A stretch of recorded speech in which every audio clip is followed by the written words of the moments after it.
મારી બેનાએ એકવાર મેદાનમાં એન્ટ્રી મારી, સાઉન્ડ પછી ખાલી એનો જ સંભળાશે, બાકી બધાનો. આ શું કરી રહી છે? એ તો હું તમારા ભાઈને કહી ચૂકી છું સાસુમાં. એ હું તને પૂછી રહી છું, તું મને કહે. સિતારા અંકલ, હમ? તમે જોયું આ ઘરમાં તમારી કોઈ ઇજ્જત નથી, તમને ખબર પડી ને? એ મારી સાથે વાત કર. શું છે આ? તમે જે ચેલેન્જ આપી છે એ જીતવામાં મદદ કરે એ હથિયાર છે સાસુમાં. આ ગંદકી તારા મન કરતા તો વધારે સ્વચ્છ છે વિજય. એ તો આ શાના માટે લઈને આવી છે? માંસ બનાવીને વેચીશ સાસુમાં. ઓલરેડી મારી પાસે 1000 માંસનો ઓર્ડર છે. એક માંસના 10 પકડી લો તો પણ 10,000 થાય. એ રીતે મારું કામ થઈ જશે. જો હું ટોટલ 2,500 માંસ બનાવી દઉં તો 25,000 મળી જશે. કાલે સાંજ સુધીમાં આટલા માસ્ક બનાવી લઈશ. જ્યારે ના થાય ત્યારે આવા સવાલ કરજો જહાંપના. તારા આ કામ માટે તું અમારો બંગલો ખરાબ કરીશ? બહારની ગંદકી અહીં લઈને આવીશ? બેના, ખાલી આટલા જ નહીં, 2 ખટારા ભરીને આવવાના છે. હવે શું કરું સાસુમાં? મેં તો બીજા રસ્તા શોધ્યા હતા. કામ પણ બહાર જ કરવાની હતી, પણ તમે તો બધા કામ મારી પાસેથી છીનવી લીધા. ઘરોના ડેકોરેશનનું કામ છીનવી લીધું, કેટરિંગનું કામ તમારા દીકરાએ છીનવી લીધું. કરું તો શું કરું? હું મારા સ્વાભિમાન સાથે જ્યાં જઉં ત્યાં તમે પહેલા જ પહોંચી જાઓ છો કામ બગાડવા. સો હવે હું તમારી સામે રહીને જ જોઈશ તમે મારું કામ કેવી રીતે બગાડો છો. કામ કરવું તો જરૂરી છે, કેમ કે જીતવાનું છે, ફી ભરવાની છે. જો તમે ઈચ્છો તો સોફા પર બેસીને મારી જીતને એન્જોય કરો. અત્યારે તો મારે બહુ કામ છે, ડિસ્ટર્બ ન કરો સાસુમાં. ઉપરથી સમય પણ ઓછો છે ને.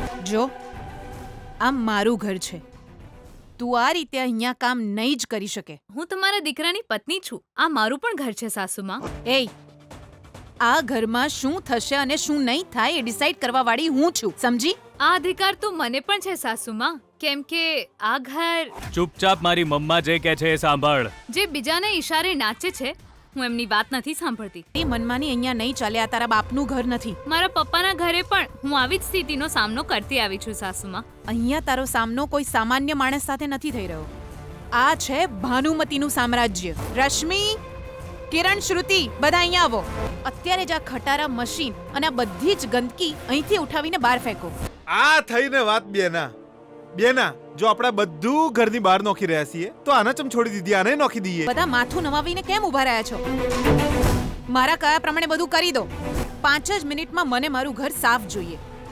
બહારનો કચરો મિનિસ્ટરના ઘરમાં ન હોવો જોઈએ. શું થયું? શરીરમાં તાકાત નથી કે શું?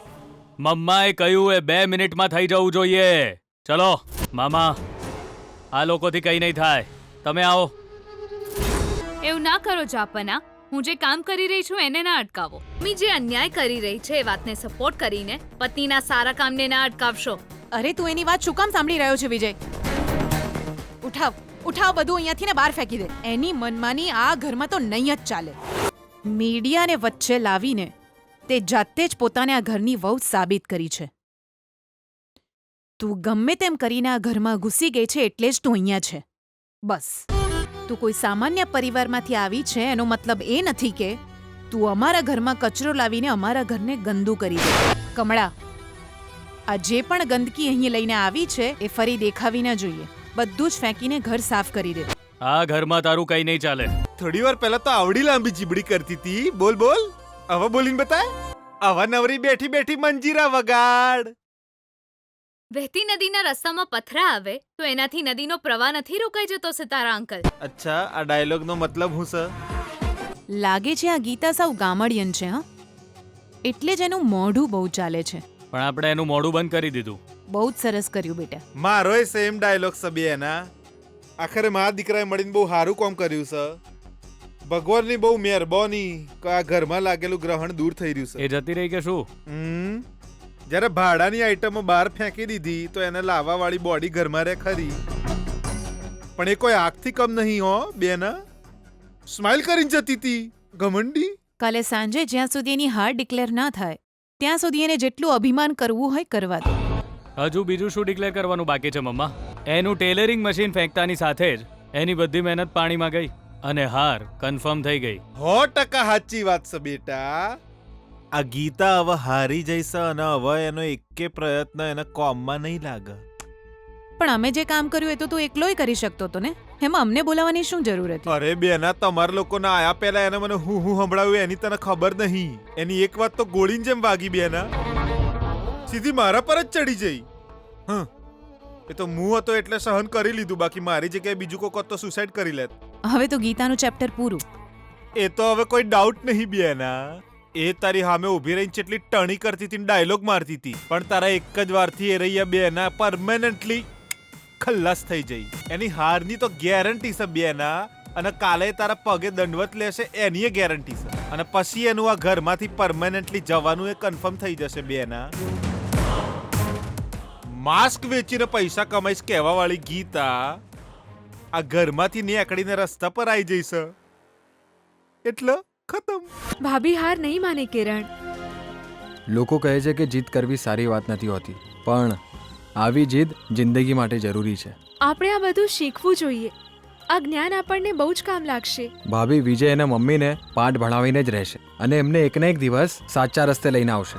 ભાભી, અમને તમારા પર બહુ ગર્વ છે. જ્યારે મારું કામ પૂરું થઈ જશે ત્યારે મને પણ મારા પર ગર્વ થશે. પણ તમને આ રીતે રસ્તા પર બેસીને કામ કરતા જોઈને અમને સારું નથી લાગતું. હું રસ્તાથી અજાણી નથી શ્રુતિ. 4 દિવાલોની વચ્ચે રહેવાથી નીડર બનવાનું શીખવા મળે છે. જ્યારે ખુલ્લા રસ્તા પર રહીએ છે, રોજ ડરનો સામનો કરીને નીડર બની જઈએ છે. ભાભી, તમને મચ્છર કરડતા નથી? શિવું ત્યારે હાથ પગ હલ્યા કરે છે એટલે નથી કરડતા. પણ ભાભી, તમને આવા આઈડિયા કઈ રીતે આવે છે? જ્યારે આપણે કંઈ કરવાનું વિચારીએ તો એને પૂરું કરવામાં લાગી જઈએ અને સમસ્યા આપોઆપ ઉકેલાઈ જાય છે. ઇતિહાસના પાના ખોલીને જોઈશું તો આપણને એવા ઘણા લોકો મળશે જે ખૂબ મહેનત કરીને સફળતા મેળવે છે. આપણે જે શીખ્યા એનો અમલ કરવો જોઈએ ને. શીખેલી વાતોને પ્રેક્ટિકલ કરીએ તો જ ફળ મળે ને. બધું ખાલી શીખીને મૂકી દેવાનું નહીં, ઉપયોગ પણ કરવાનો. ભાભી, યુ આર સુપર. તમે અમારા રોલ મોડલ છો. મુશ્કેલીમાં પણ સોલ્યુશન કાઢવાની કેપેસિટી છે તમારામાં. જીવવા માટે અનેક રસ્તા હોય છે કિરણ. પ્રયત્ન ન કરીએ તો જીવનમાં સોલ્યુશન પણ ક્યારેય નથી મળતા. મોટે ભાગે હાર પ્રયત્ન ન કરવાથી મળે છે. યુ આર ગ્રેટ ભાભી. ખાલી એક જ થપ્પડ મારી છે, એમાં તું બોલીશ નહીં એમ? મતલબ એક પતિ હવે પોતાની જ પત્ની પર હાથ પણ ના ઉપાડી શકે એમ? કંઈક બોલ સુશીલા, મને બહુ ભૂખ લાગી છે. અરે, ખાવાનો સમય તો ક્યારનો થઈ ગયો, હવે તો સુવાનો સમય થયો છે. હજુ સુધી મારા પેટમાં કંઈ ગયું નથી. અરે ભાઈ, આ રીતે મૌન ધારણ કરીને તું આખરે સાબિત શું કરવા માંગે છે? આમ ભૂખ હડતાલ કરીને મને હેરાન કરવા માંગે છે ને? આ સવારથી કેટલી સરસ શાકભાજી લાવીને મૂકી છે મેં. જલ્દી જલ્દી થોડું બનાવી દઈશ તો શું જશે તારું? સારું, ઠીક છે. આજ પછી તારી દીકરી વિશે હું વાત નહીં કરું. હવે ખુશ ને? જા જમવાનું બનાવ. સારું થયું, આખરે માની તો ખરી. સુશીલા, એ સુશીલા, મેં તને જમવાનું બનાવવાનું કહ્યું, તું તો રૂમમાં જઈ રહી છે. સુશીલા, એટલે આજે રાત્રે આપણે બંને નહીં જમીએ એવું તે નક્કી કરી લીધું છે એમ ને? મેં તો જમી લીધું છે. મારું શું? ઈચ્છા હોય તો જાતે બનાવીને ખાઈ લો, નહીં તો જઈને સૂઈ જાઓ. ભૂખ્યો મારવાની સાજિશ લાગે છે આ. બિચારી ગીતા એકલી જ કામ કરી રહી છે. ચલો બકા, એની મદદ કરીએ. એ આપણને સીવા નહીં દે યાર. એટલીસ્ટ પેકિંગ કરી લઈએ, એટલે પછી સવારે ઉઠીને ડિલિવરી કરી લેશું, એની હારે રહેશું. હા, એ તો બરાબર છે.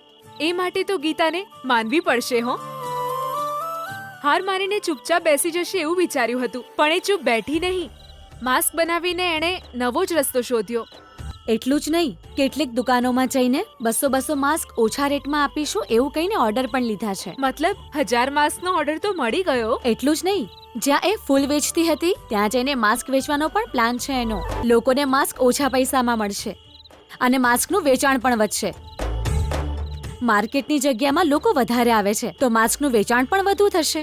આઈડિયા તો બહુ જ સારો છે. હવે ગીતા 25,000 કમાઈને એની કોલેજની ફીસ તો ભરી જ દેશે. એક વાત તો માનવી પડશે, ભલે ગમે તે થઈ જાય, કોઈ પણ તકલીફ હોય, આપણે ગીતા હાર નથી માનતી. સાચું કીધું. આપણે એની જગ્યાએ હોત તો હાર માની લેતા, કોઈ ખૂણામાં બેસીને રોવા લાગતા, સોરી કહીને એમના પગમાં પડી જતા. પણ ગીતાએ એવું ના કર્યું. એણે કરી બતાવ્યું. ગીતા જેવા લોકો દુનિયામાં બહુ ઓછા હોય છે યાર. હવે હું છે આમ ઊભા ઊભા વાઈટુસ કરવી છે કે ગીતાની મદદ એ કરવી છે? ના ચલો જઈએ ચલો. આટલો અવાજ ચિયો અહીં આવે છે? બહાર ડ્રીલ ચાલતું લાગે છે કે પછી રોડનું કોમ ચાલતું લાગે છે? પણ આપણા ઘરની બહાર તો બધું હરખું જ સલા. બેના વિજયડા બેના બેના બેના જલ્દી બહાર આય ના બેના વિજય બેના શું થયું ભૈલા? શું થયું મામા? ઊભી રહે જરા શ્વાસ લેવા દે. ના ના બેના આ ગીતા સામાન્ય મોણ નહીં બેના. એ જ્યાં ઊભી રહેશે ત્યાં ઝંડો લહેરાઈ દેશે. અહીંયા મને તો લાગે છે આપણે હારી રહ્યા છે ને જીતી રહી છે બેના. તું આય મારી હાથે બેના મારી જોડે બહાર આય. જે અનર્થ થઈ રહ્યું છે એ બધું તારી આંખોથી જોઈ લે. આઈ જા બહાર આય. Follow me. આ સીન જોઈને તમને લોકોને હાર્ટ એટેક પણ આવી શકે છે. આવ આવ આવ.